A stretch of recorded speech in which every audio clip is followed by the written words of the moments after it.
रवा सब लोग के हाथ जोड़ के प्रणाम करतानी। वीडियो देखे खातिर दिल से धन्यवाद करतानी। आज का गीत जो लेकर आइल बानी रवि लोगन खातिर बा, बहुत सुंदर बा, जरूर देखम लो सुनम लो। एक जानी के नैहर बड़ी दूर रहे और ससुरा भी दूर रहे, ना कोई खबर ना कोई समाचार मिलत रहे। जब उनकर पति परदेश रहला त का कहतारी उनकरा से कहलन उनकर पति की काहे नैहर में बैठल बारू, ससुराल में आ जा। तो का जवाब देता री सुनी लोगन। पूर्व नगरी हो पूर्व नगरी हो पूर्व नगरी कहतरी हमारे पारे नई हरवा पूर्व नगरी, हमारे पारे नई हरवा पूर्व नगरी।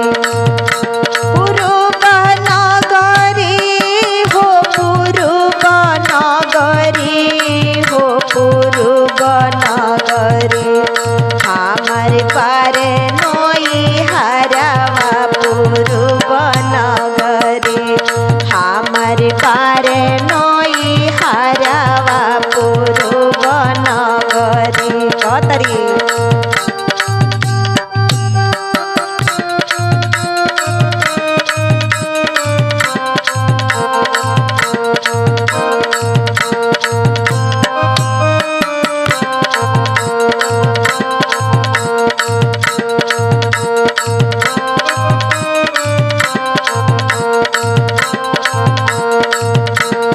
कहतरी हमार नैहर इतना दूर बा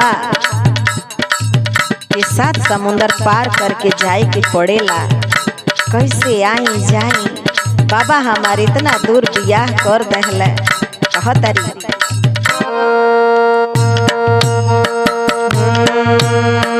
भरल करी गंगा हो कोना खेवैया, भरल पारे गंगा हो नैया ना खेवैया, नैया ना खेवैया राजा नैया ना खेवैया।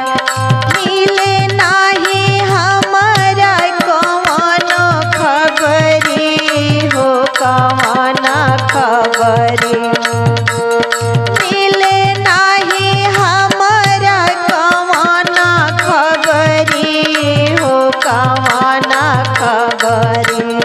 हमारे पारे नई हरवा पूर्व नगरी, हमारे पारे नई हरवा पूर्व नगरी।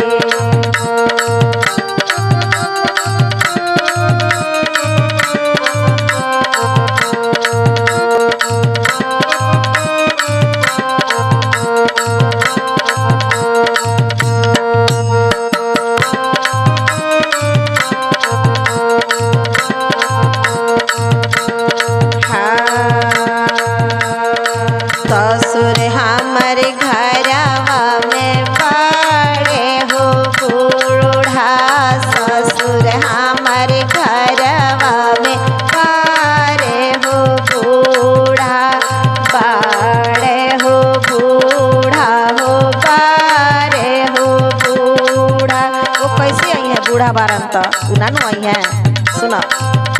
भसुर के साथ ना चलब डगरी हो चलब डगरी, भसुर के साथ ना चलब डगरी हो चलब ना डगरी।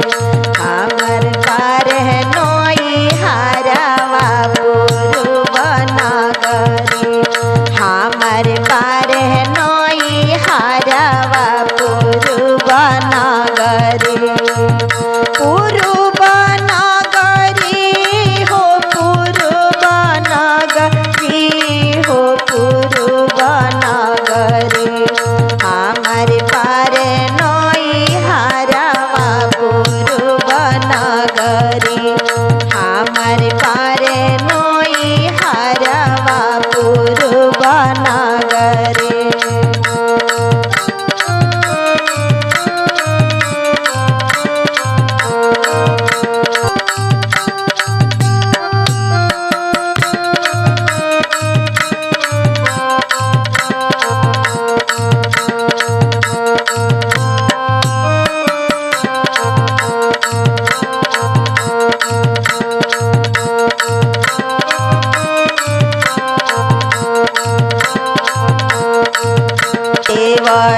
चलो